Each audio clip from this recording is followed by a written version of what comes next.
right, let's go ahead and turn over to Genesis chapter 7. Genesis chapter 7, and we're going to try to complete the time that Noah and his family are actually in the midst of the flood, and as they get out of the flood. And so as we jump into this in Genesis chapter 7 and chapter 8, I have titled this A Sweet Aroma. And you may ask the question, how can you get a sweet aroma out of such a catastrophic event? One that thousands, maybe even a couple of million, and maybe even north of that, who knows, as far as how many people were on the earth, but quite a few animals, being the earth that was destroyed by the flood. You know, how could you find a sweet aroma out of this? Well, I'll just give you the end punchline here. The end punchline is you can get a sweet aroma when you know that God's on your side, that you have a relationship with Him, and there will come out a victory, an enjoyment, a worship of God, of how He can protect us through the circumstances that we face. And no matter what storm that we do face, that we can still worship Him because He is our God. And so as we jump into this, I just want you to be thinking about this sweet aroma in the midst of the storm and what comes out at the end of the storm. But as we jump into this, natural disasters happen around our world on a regular basis, and it feels like it's happening more and more. And we've got hurricanes, and we've got tropical storms, and we've got earthquakes, and we've got all kinds of things happening all around us. And how do people respond to these disasters? What do they do? Well, a lot of times people come to the end of themselves. They understand that, listen, they cannot control the situation because this is way outside of their control. And many people have a come to Jesus moment of I need to seek the one who has control of it all. And many times these come to Jesus moments are temporary. You'll see that the churches start to build, and then all of a sudden they dissipate because people forget so quickly of what has happened in our world that is way outside of our control, that we have to seek our God. And you know, even in this COVID situation that we've been dealing with, I am still hoping, I am still praying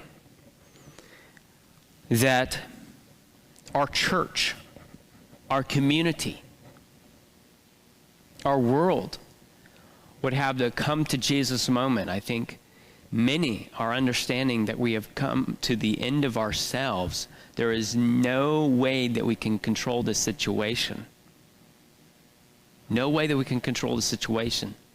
And we have to seek the God who can. The only God. And the hope that we have is found within the salvation that God gives through His Son, Jesus Christ. And so be thinking about this as we go through, as we go through chapter 7 and chapter 8, and understanding these crazy situations that go on. Yes, we have never had a global flood again since this time in Genesis chapter 7 and chapter 8, but yet we still have these times where we find that we do not have control, and we need to seek the God who does. And it's better if you're a child of God, so you can go to your Heavenly Father who cares for you and loves you in the midst of the storm. So how many people are we dealing with in this time period? I mean, is it just Is it just 20 people that are killed by the flood, or is it 200, or is it 2,000, or is it 20,000? How many? Well, if you think about it, as we've gone through chapter 5 and 6 and seen these lineages, and as we've gotten to Noah being the 10th generation down from Adam, you wonder how many people are on the earth and how much of an effect that this actually had. Now, if their age ranges were from 700 to 900 years, and in their situation, in order for survival, it would be better for them to have more children so that they could get more work done out in the field, right? And to take care of the animals that might be their livestock or what have you. It would seem that in these communities that they would have more children. And even if you go back generations into America, you would find that even in rural communities, their families were often larger. They would have more children in order to take care of more things around the farm or more things around the home, and to take care of different things. Now, we've come a long way from that, but just thinking about that situation, and even as Lamech, who is Noah's dad, as we get into what he had prayed for, that he'd have rest from the curse of the field, of going out and working, because he had Noah, his son, who could come and relieve him of that burden, as you see back in chapter 5. You would think that they would have a lot of children, which would mean that those children would have children, and those children would have children, and those children would have children. If you're going 10 generations down, and I know this sounds crazy, but with 700 to 900 years of existence for each family, you could have some high numbers. And as some had stated that on a low scale, on a low conservative estimate, they have stated that there could have been upwards to 2 million people on this earth. Crazy to think about. But 10 generations, 1,600 years into this, there could be a lot of people on the earth at this point. So where do we find Noah? We find Noah, who is building this ark over decades, and he's building this ark, and he's doing what God has asked him to do, and we find that he is continuing in this obedience, this faith, as God has commanded him to build this ark so that he could save his family, that he could save the animals that are on the earth 2 by 2. They go into the ark to be saved from this global flood that is coming. Noah is preparing. He is not procrastinating. He is preparing for what is to come. Now, us as human beings, we love to procrastinate. I would say that it is in the rarity for those who don't like to procrastinate. People like to procrastinate. I wonder if Noah would have procrastinated till the last year and then finally got onto building that ark. He would have been in some problems. He would have been in some issues. But yet decades later, we find him continuing. We jump into verse 1. It says, "And the Lord said unto Noah, Come thou and all thy house into the ark, for thee have I seen righteous before me in this generation." It was Noah. Noah was the righteous one in this generation. It says, "Of every clean beast thou shalt take to thee by sevens, the male and his female, and of beasts that are not clean by 2, and the male and his female. Of fowls also of the air by sevens, the male and the female, to keep seed alive upon the face of the earth. For yet 7 days, and I will cause it to rain upon the earth 40 days and 40 nights." Here it is, 7 more days, and it's going to rain for 40 days and 40 nights. It is not time to procrastinate.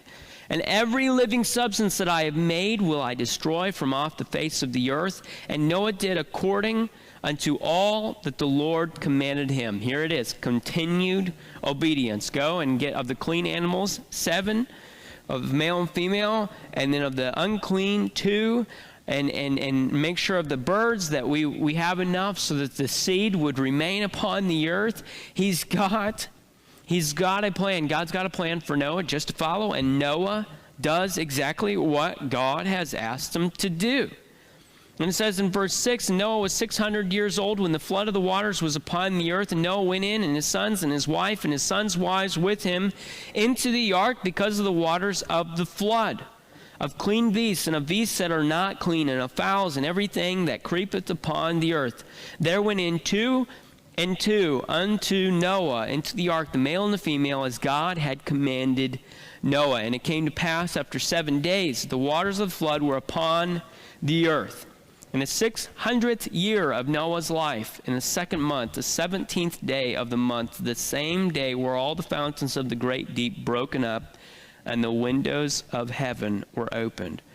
What did Noah do? He did exactly what God had asked him to do. He continued in his obedience. And where do we find him? If you find in the verse, the 2 Peter chapter 2 and verse 5, you see there in that verse it says, and spared not the old world, but saved Noah, the eighth person, a preacher of righteousness. What does it mean, the eighth person? Well, there were 8 people. Noah, his wife, and then the 3 sons and their wives. So he saved Noah, the eighth person, a preacher of righteousness, bringing in the flood upon the world of the ungodly. What was Noah doing in all this time, in the decades it took to create, to build this ark? He wasn't just building the ark. He wasn't just putting that together. He wasn't just architecting that. He was actually preaching the gospel to those who did not believe. And I wonder how much. It says he was a preacher of righteousness. He was going out and telling them what the people needed to know. He was standing up in the face of a culture who hated God, who rebelled against God, and he was going out and he was preaching righteousness in the midst of trying to build this.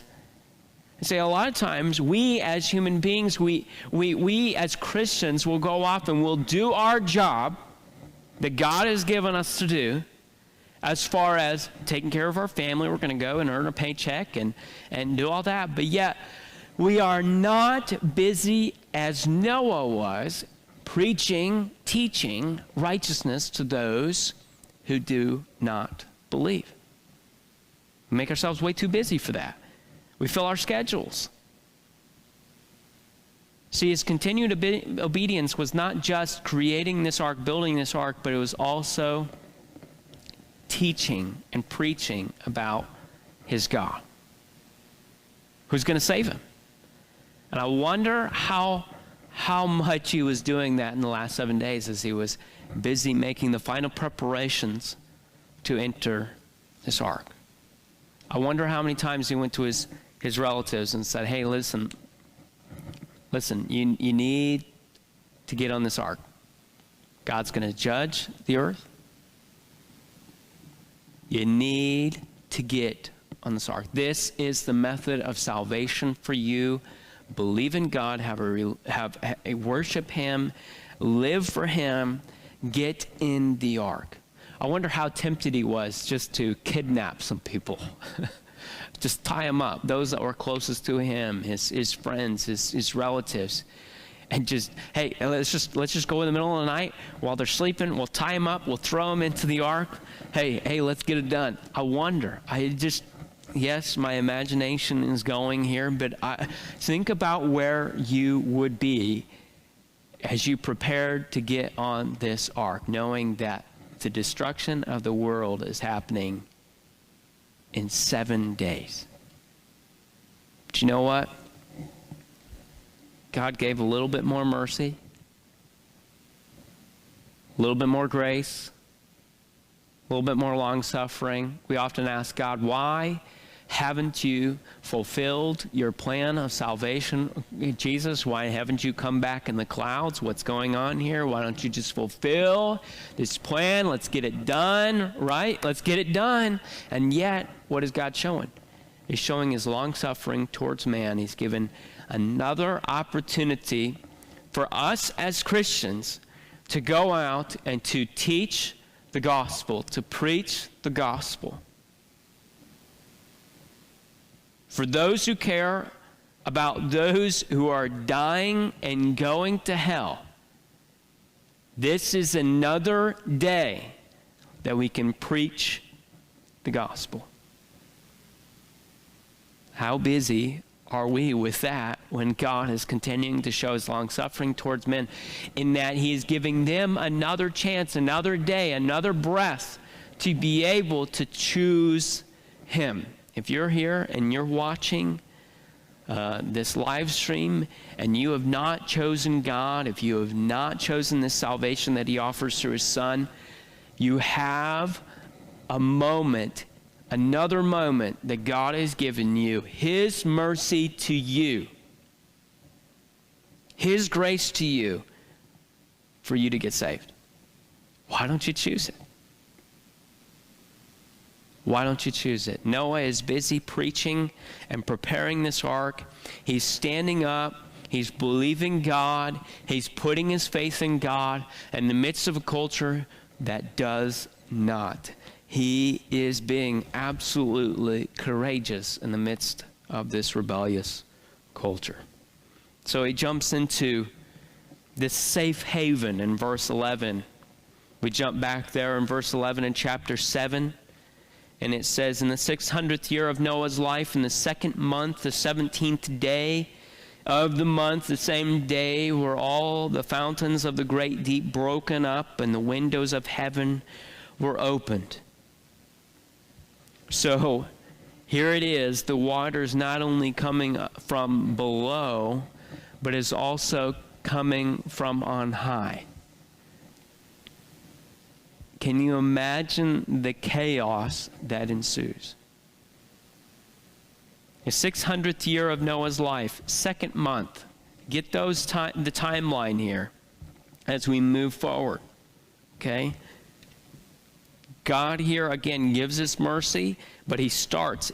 It happens exactly as God has stated. The flood is coming. He's judging the earth. It says in verse 12, and the rain was upon the earth 40 days and 40 nights. It's upon the day, 40 days and 40 nights. Can you imagine? Can you imagine humanity doing everything within its power to find the highest place that they can go? They have no time for preparation. That's how chaotic it is. They've been caught unaware.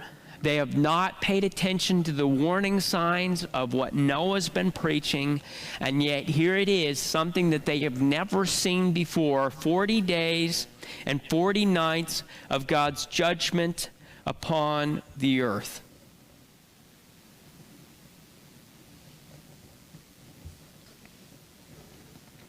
It says in verse 13, in the selfsame day entered Noah and Shem and Ham and Japheth, the sons of Noah, and Noah's wife and the 3 wives of his sons with them, into the ark, they and every beast after their kind, and all the cattle after their kind, and every creeping thing that creepeth upon the earth after his kind, and every fowl after his kind, every bird of every sort. And they went unto Noah into the ark, 2 and 2 of all flesh, wherein is the breath of life. And they that went in male and female of flesh, as God had commanded him, and the Lord shut him in. It was like God sealed the deal. Here Noah and his family go into the ark. That just gets me thinking about something. A few things here, okay? One of those things is, I'm a dad. And I want to put myself in Noah's shoes in these moments. Or sandals, as he might have had. Whatever he was wearing. He lived a life that showed his God was real. And when his adult children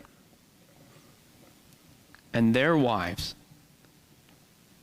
came to the age where they got to choose for themselves what they would do, they didn't rebel against Noah. They didn't rebel against God. They followed suit. They followed the example. As a dad, as a husband, how am I living my life in such a way that my wife wants to follow? that my kids want to follow? Is it worth following? Is my walk with God real enough that they can see and that they want to follow after me as I lead my family? And Noah did this. He led his family in these moments. He made the right decision to lead his family and say, this is what's happening. This is how we're preparing for it. And when the time comes, we're going to get in the ark. And he went in. His wife followed.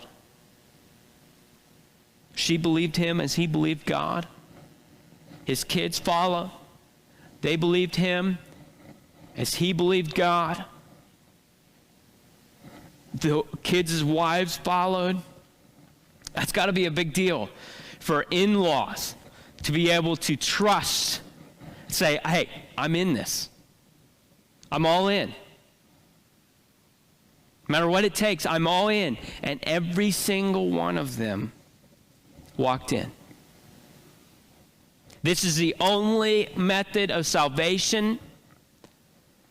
This is the only way to live.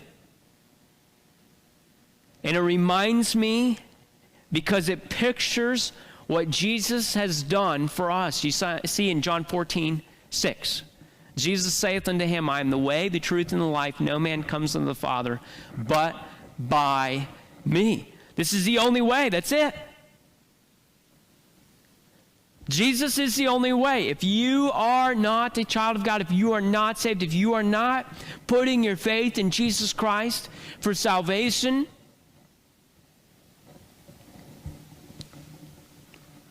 condemned to hell for all of eternity. If you're not choosing the only way. And listen, when God shuts the door, that's it. There's no more opening up the door.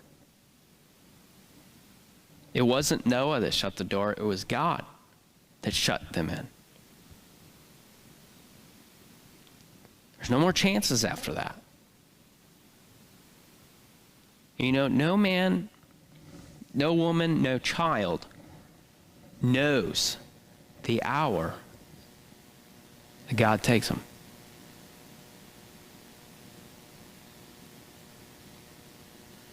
No one. And in our Taylorville community would understand this the most, as we've just lost one from our own community, 17 years old. She wasn't thinking that was her last day. The family wasn't thinking it was last day. That was it. When I was younger, I had one of my friends died in her sleep. 16.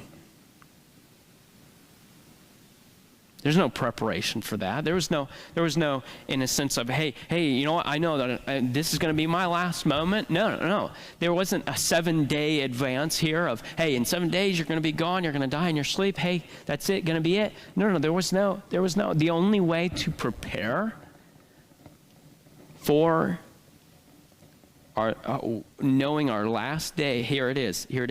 The only way to prepare is to get saved. Choose salvation. Choose it. Make sure.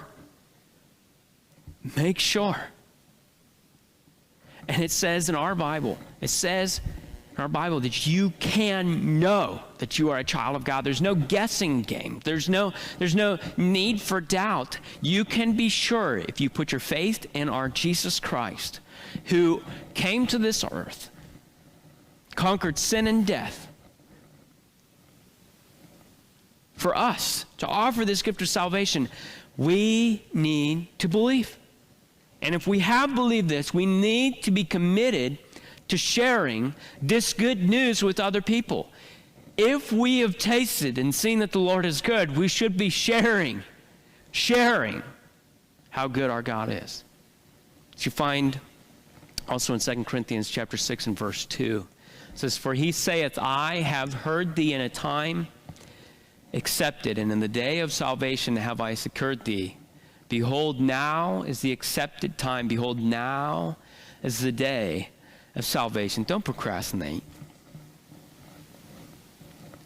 Don't wait. Don't hold off. There is no better time.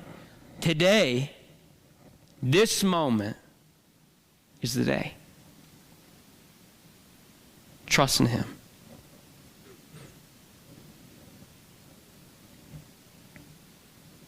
A couple of questions. If you've been on the ark, how would you have felt about the friends and family that you knew were outside drowning?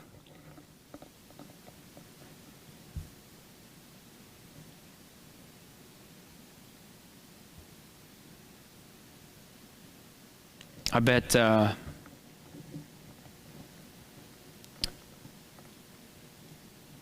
there was several days of weeping.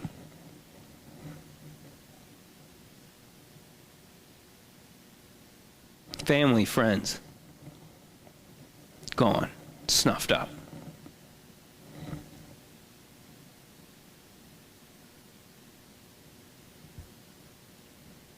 Now, how is your urgency to share the gospel impacted by God's coming judgment?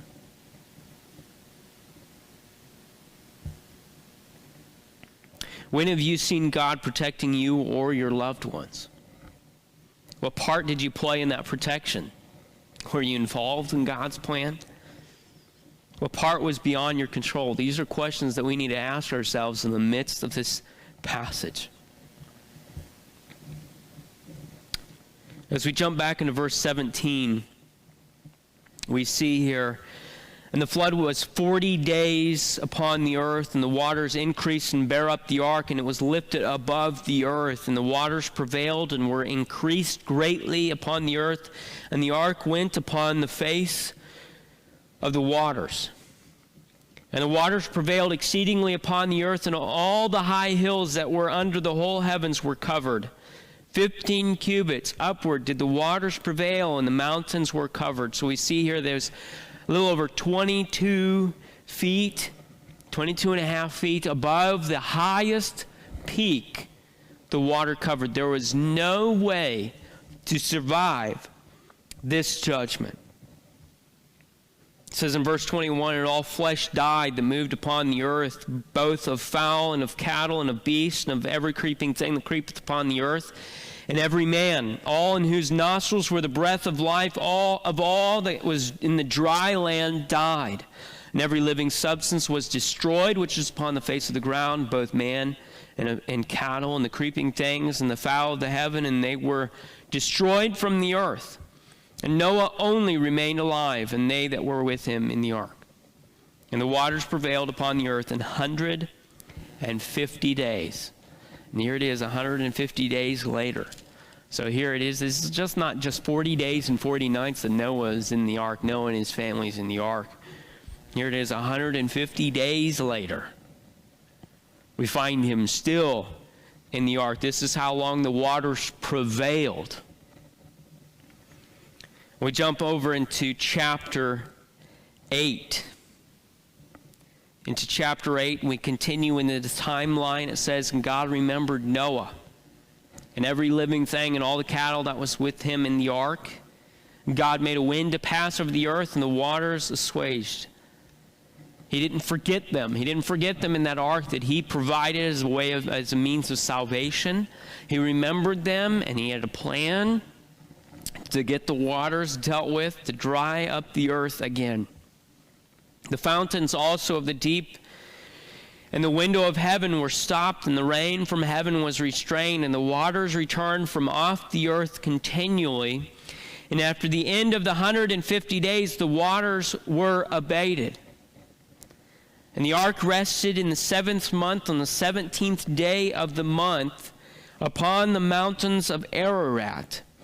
And the waters decreased continually until the 10th month. So we've gone from the 2nd month of this Noah's 600th year to all of a sudden to the 10th month. Okay? In the 10th month, on the first day of the month, were the tops of the mountains seen. Here it is, hope again.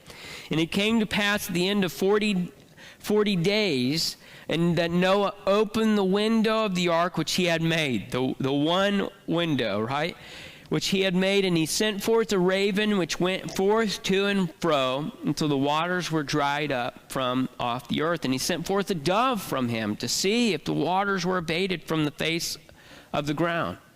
So wanting to see the progress, so he's sending these birds out. It says, but the dove found no rest for the sole of her foot, and she returned unto him into the ark. For the waters were on the face of the whole earth. Then he put forth his hand, took her, and pulled her in unto him into the ark. And he stayed yet another 7 days. And again he sent forth the dove out of the ark. And the dove came into him in the evening, and lo, in her mouth was an olive leaf, plucked off, so Noah knew that the waters were abated from off the earth. So here it is, hope again. He keeps sending out these birds. And he stayed yet another 7 days, and sent forth the dove, which returned not again unto him anymore. What does that mean? Found refuge. Didn't need to come back to the boat. And it came to pass in the 601st year, in the first month, the first day of the month, the waters were dried up from off of the earth, and Noah removed the covering of the ark, and look, and behold, the face of the ground was dry. And in the second month, on the 27th day of the month, was the earth dried. So again, we're back to the second month out of the year. We went from his 600th year, second month, 17th day, to 601st year of Noah's life. On the second month, the 27th day. What does that mean? That they were inside this ark for 1 year and 10 days. 1 year and 10 days. That's a long time to be housed up in an ark. That's a long quarantine. That's a long time to be there, but God had saved them in the midst of these crazy circumstances. God's judgment is now appeased. His mercy again returns to the forefront, His grace. And here we find in chapter 8 and verse 15, continued worship. God called them out. It says in verse 15, and God spake unto Noah, saying, God, go forth of the ark, thou and thy wife and thy sons and thy sons' wives with thee. Go forth. Come on out. It's time. I wonder what would be the first thing that you would do. What would be the first thing that you do? Go out and kiss the ground? Go out and check and see what's going on? See what's happening? Go and assess the land, whatever that might be. What would be the first thing that you would do? Verse 17, bring forth with thee every living thing that is with thee, of all flesh, both of fowl and of cattle, and of every creeping thing that creepeth upon the earth, that they may breed abundantly in the earth, and be fruitful and multiply upon the earth. And Noah obeyed. He went forth, and his sons and his wife and his sons' wives with him, every beast, every creeping thing, and every fowl, and whatsoever creepeth upon the earth after their kinds went forth out of the ark. And you know what Noah did? This is what he did first. Noah built an altar unto the Lord, and took of every clean beast and of every clean fowl, and offered burnt offerings on the altar. And the Lord smelled a sweet savor. And the Lord said in his heart, I will not again curse the ground any more for man's sake, for the imagination of man's heart is evil from his youth. Neither will I again smite any more every living thing as I have done, while the earth remaineth, seed time and harvest, and cold and heat, and summer and winter, and day and night shall not cease. God says, I won't destroy the earth with the flood again. It's done. God's judgment appeased. What did Noah do when he got off the ark? He worshiped God. The temptation could have been, God, what did you do? All my family's gone. All my friends are gone. What did you do? No, he didn't do that. He worshiped in thankfulness and in awe of his God. And God smelled a sweet savor because of what? A sweet aroma for what Noah has done in these moments. As we finalize these chapters out, think about it this way. As we personalize this, sometimes in the midst of circumstances and as we see our trials wrap up, sometimes people blame God in their bitterness. They're upset at him. What did you do? This is not the way I expected it. They're throwing the fist up at God. But yet some respond in thankfulness and worship for what God has done. What God has done in his grace and his mercy. So as we respond to different trials in our life, as Noah has, what in our life and our response is that sweet aroma to God? Or on the opposite side of that, what in our response is a nasty stench to our God? What do we need to change in our lives that this would make the smell, quote unquote, better? And how we respond. Today, as you woke up, did you worship our God in thankfulness that you woke up? But you don't know all the things that I'm dealing with. Still alive. God's still on the throne. God still gives hope. God still gives you a purpose. God still loves you. God still values you. For all the things that he gives, his grace and his mercy, we need to wake up every single day and live our life in a way that it is a sweet aroma. It's acceptable unto our God. Present our bodies a living sacrifice, which is acceptable unto God. Not be conformed to this world, but be transformed by the renewing of our mind, so that we can be acceptable unto God. So how have you witnessed the mercy of God in your life? How have you seen the justice of God in and around you? How are you responding to this? Is it moving you to deeper worship of him? Or are you moving farther and farther away from him? How will you respond to this message? Is your life a sweet aroma?